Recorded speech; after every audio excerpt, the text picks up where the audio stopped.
Sabe, tem momentos que a gente tem que ler pelo cômico, que é O CEO Dinossauro e a Secretária, da Rafa. Oi, eu sou a Gabi Ometo, escritora de fantasia e leitora voraz.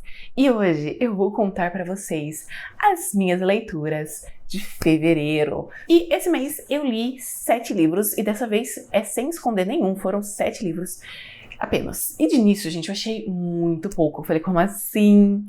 É bem raro eu ler pouco livro, e esse mês eu percebia que eu tava lendo bastante, né? Aí eu refleti. Aí eu me lembrei que eu li um livro de 500, quase 600. Depois eu li um livro de 600, quase 700. E finalizei o mês com um livro de 800. Então, eu li bastante. E como sempre, gente, eu vou tentar ser o mais rápido possível para esse vídeo não ficar muito grande e eu não demorar para editar. Então vamos começar com a minha primeira leitura, que foi Raval, do livro 3, Os Filhos do Acordo, da Thaís Lopes. E aqui a gente vai ter a Sabrina, que é uma leitora de Monster Romance e acabou sendo abduzida. E por sorte, ela acordou quando não devia, começou a fazer barulho e ela é resgatada por um alien que tem tentáculos. E a história vai seguindo com eles tentando escapar, porque eles estão seguindo a Sabrina. O que ninguém entende o que está acontecendo, o que fizeram com ela, o que ela sabe, o que ela viu. É claro que depois a gente vai descobrir, o que dá um gancho muito bom para os próximos livros. A vertente que essa história vai pegar, assim, fiquei muito interessada, muito curiosa. E só tem um defeito essa história, que eu não considero um defeito, é que eu sou muito acostumada com o estilo da Thaís Lopes, desse tipo de série, que é a história do casal se resolve junto, mas é claro que vai deixar essas pontas para a próxima história. Nesse caso, a história da Sabrina e do Revel não foi finalizada, tipo, eles não resolveram o conflito deles. E por um lado, eu entendo que faz sentido eles não terem resolvido esse problema, mas ao mesmo tempo me deu aquela sensação de não acabou essa história. Então eu fiquei aquele finalzinho, tipo, precisava de mais, mas eu, ao mesmo tempo, como escritora, eu entendo que não precisava. Então eu fiquei com esse sentimento conflitante. A minha segunda leitura, gente, foi assim, sabe, tem momentos que a gente tem que ler pelo cômico, que é O CEO Dinossauro e a Secretária, da Rafa. Gente, é comédia, tá? Não se leva a sério. Primeiro que a gente vai ter a Adrienne, que é uma humana que tá trabalhando de secretária, e a gente vai ter o Rex, Naldo Rex. É um livro, como eu disse, não se leva a sério. Ele vai ser um fake date, casamento por contrato dos dois. E a história, assim, é legal, é engraçada. Eu ri muito. Por ser um primeiro livro, ele é muito bom, mas eu achei que o final ficou muito corrido e, em questão de hot, prometeu mais do que entregou. Mas essa é a minha opinião. Minha terceira leitura foi Fome, o terceiro livro dos Cavaleiros do Apocalipse, da Laura Thalessa. Esse foi o livro de 500 páginas, que se passa no Brasil, que é um livro que eu vi as avaliações que eram de é o melhor livro da série para é o livro mais estereotipado da série. Então vamos lá. Fome passa matando todo mundo, destruindo plantações, criando plantas estranhas que matam pessoas. E ali a gente vai ver ele chegando numa cidade e a gente vai conhecer a Ana, que ela é do job. Ela tá ali para ser entregue a ele. Só que o que ele não sabe, ninguém sabe ali, é que os dois eles têm uma história, porque ela já salvou ele e ela tá achando que isso vai dar uma colher de chá pra ela. Não acontece, ele não reconhece ela, ele tenta levar ela de raça pra cima, em teoria ele até consegue, mas aí vem a força ali da narrativa e fala: viva! E ali ela vai tentar salvar o mundo, tentar convencer ele a não destruir a humanidade. E o interessante é que o Fome, de todos, ele é o mais selvagem, porque, como ele disse, ele é a natureza. Então, eu achei bem interessante como ele foi retratado nessa história. Então, vamos falar sobre o grande ponto que estava mais me preocupando, sobre o fato de ser estereotipado. E, de fato, é uma personagem bem mais sexualizada que as outras. Porém, ao mesmo tempo, eu me vi fazendo muitas piadinhas que ela fez. Mas aí eu refleti, gente, essa série são 4 livros. A primeira não é estereotipada, mas se passa nos Estados Unidos e a gente tem uma bombeira. Olha que profissão mais louvável. O segundo livro se passa na área da Arábia, que é onde tem a guerra. E a personagem, ela faz armas. Então ali, assim, você já percebe ali olha só, guerra. A do terceiro livro, a Ana, ela é do job. Tudo que eu vi foi coisa de tráfico, coisa de... Realmente, é estereotipado. Os 2 livros são estereotipados, porque não é do país dela. E o quarto livro se passa nos Estados Unidos também, e a moça é uma doula. Olha que lindo. Aí tem um ponto, tá? Eles vão pra Taubaté. A hora que chegou, eu li Taubaté, eu só conseguia rir, tá?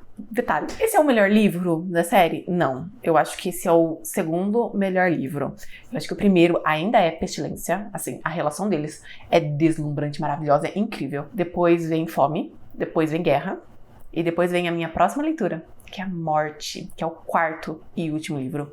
Esse personagem, ele aparece no final do livro, do 3. Ele mostra o quanto ele odeia aquilo, o quanto ele despreza essas humanas que foram entregadas aos irmãos dele, o quanto ele está emputecido. E eu terminei esse livro e falei, meu Deus, esse vai ser o melhor livro, porque ele é um personagem que ele não quer esse romance, ele sabe o que vai acontecer, ele não quer. Então eu falei, gente, pra esse personagem se aproximar dele vai ser muito difícil, não é? Esse é o livro que tem 600 páginas, tá? E ali a gente vai conhecer a Lazarus. Mas como eu odeio o nome dela, eu vou chamar ela de Lara, porque eu achei o nome dela ridículo. Aí vocês me perguntam, por que ela chama assim? Porque ela não morre, tá? A mãe adotiva dela encontrou ela numa cidade que ela foi a única sobrevivente depois que o Pestilência passou, o que eu achei que foi muito legal ligar as duas obras. Então vamos lá, né? Ela está vivendo a vida dela, quando de repente todo mundo morre. E ela é a única sobrevivente.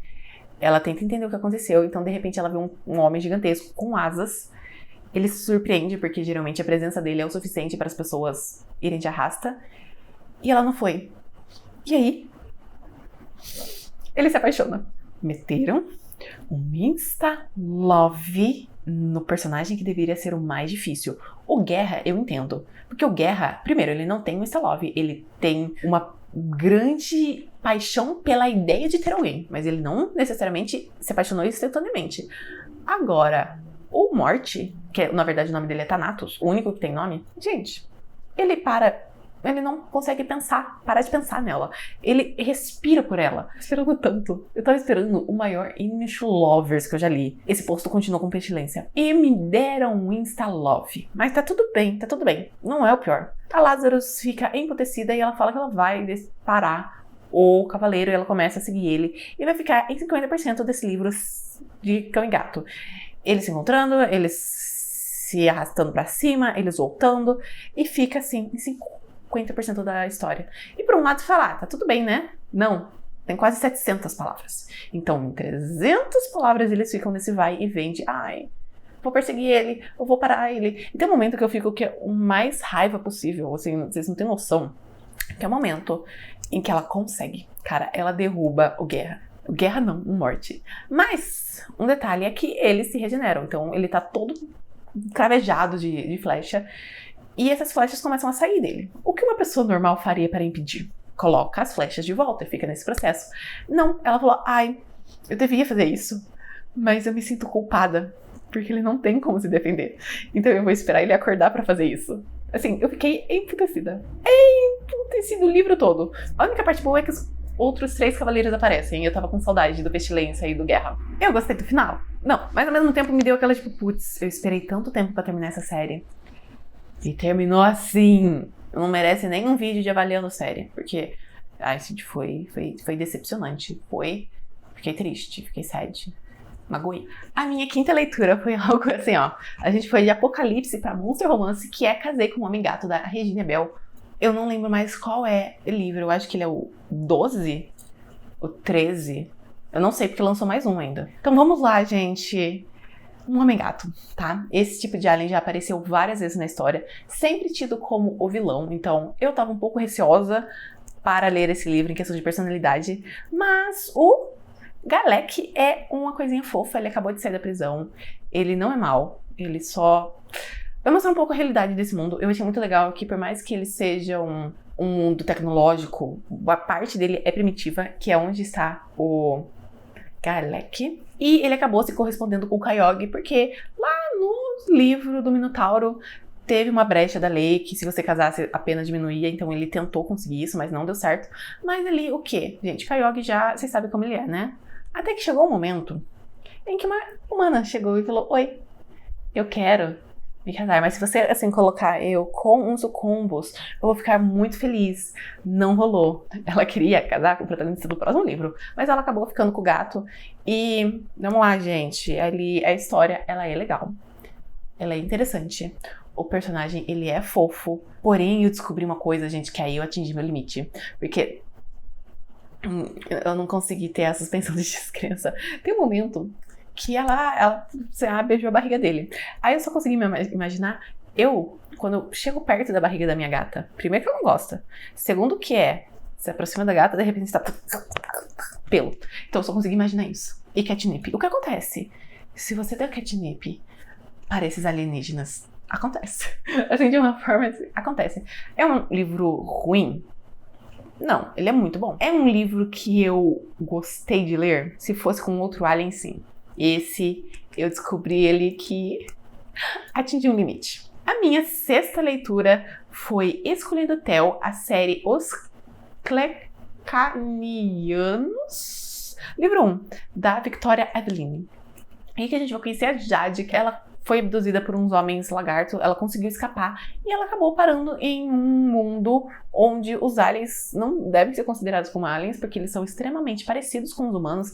A única diferença é que eles têm umas tatuagenzinhas, umas linhas prateadas. E ali é explicado pra ela que ela não pode voltar pra Terra, tem toda uma explicação, e que ela deve passar no mínimo um ano ali pra aprender como sobreviver nessa nova realidade dela. E pra isso ela vai ter que se casar, porque, como sempre, na história de Alien ou de Monster, gente, o mundo ali tem poucas mulheres. E eu não vou falar, tá? A gente adora esse plot. Talvez eu tenha tido uma ideia. E ali ela vai ter que passar pelo processo e ela tá tipo assim, bonito, bonito, bonito. De repente ela tá falando, meu Deus, é toda a mesma coisa. Até que aparece um cara forte, bonito, que todo mundo parece ter medo. E ele tem as tatuagens pretas. E ela fala tipo, gostei. Assim, acabou, ela escolheu, e a gente vai descobrir que essas cicatrizes, essas tatuagens pretas, na verdade, são cicatrizes, que ninguém nunca escolheu ele pra ser marido, porque, um detalhe, gente, você é marido por 3 meses só, tá? Depois você acaba e você tem que escolher de novo. Então tem todo esse drama dele. Ai, gente, ele odeia ela, ele acha que ela é uma espiã, porque não faz sentido alguém escolher ele, e ele fica tentando desmascarar ela, só que ela não é uma espiã. Então é uma relação bem engraçada, bem fofinha. Eu gostei, assim, realmente gostei, é uma história bem legal. Não é um monster romance, tá? Porque realmente, gente, mesma coisa. Mas eu gostei bastante da história e eu com certeza vou continuar, porque já lançou mais uns 3 livros. E a minha sétima e última leitura, que também é a leitura de 800 páginas, é Suizen, Quando Te Roubei, A Primavera de Nossas Vidas, livro 3, da Thalissa Bettinelli. E vamos lá, tá? Esse é o livro dos personagens que eu não queria saber a história, mas eu acabei gostando. Então a gente tem a Angeline, que ela é irmã de uma garota que foi o estopim para a briga dos 2 protagonistas dos últimos 2 livros. E ela tá ali pra tentar reestruturar a vida dela. Ela tá fingindo, ela mostra que ela é uma garota toda certinha, toda comportada, toda fofinha. Mas, na verdade, ela fuma, ela bebe, ela tem uma boca suja e ela tem cleptomaníaca. E do outro lado a gente tem o Silas, que é o amigo do protagonista do livro 2, que eu achei que assim, que ele nem tava na história direito, mas ele é todo zen, todo não é todo zen não, né, porque ele é um grande pegador, mas ele esconde um segredo terrível, algo que machuca ele, e os dois vão acabar se aproximando e se envolvendo, porque o Silas, ele começa a perceber que a Angélica, eu falei o nome dela errado, não é tão certinha quanto ele imaginava, e ele começa a querer saber mais dela, eles começam a se aproximar. É importante dizer que a Angélica, ela cresceu num lar abusivo, então ali tem umas coisas interessantes. Os dois vão se aproximando, os dois vão se abrindo. Eu gostei muito da história. É uma história com um slow burn, então demora muito pra acontecer qualquer coisa. E tem 2 cenas hot nesse livro. A primeira é só, né, via oral. E a do vamos ver, gente, ela é impactante, assim, eu gostei muito da história, eu me surpreendi muito com isso. O único problema dessa história não é com ela, é comigo, porque como fazia muito tempo que eu não tava lendo a história, era tipo assim, Silas. Quem é Silas? Emma. Quem é Emma? Kim. Quem é Kim? Kim é a namorada do Tarkin? Não, Kim é o Tarkin. Então eu passei, assim, vários capítulos tentando lembrar quem é quem. E um ponto muito importante é que a gente tem uma revelação de quem vai ser o último casal. Confesso que eu não estava esperando. Muita gente, pelo que eu vi, esperava. Muita gente não queria.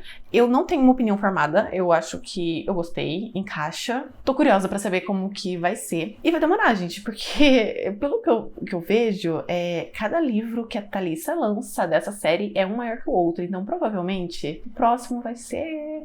vai 1000 páginas. Sem brincadeira. Assim, apostando alto. Porque aí é todo mundo ferrado na cabeça. E o pior que é realmente isso, tá? Não tem ninguém que fala, esse aqui tá bem. Não, todo mundo precisa morar no psicólogo por uns meses. Mas a história é maravilhosa, adorei, gostei bastante.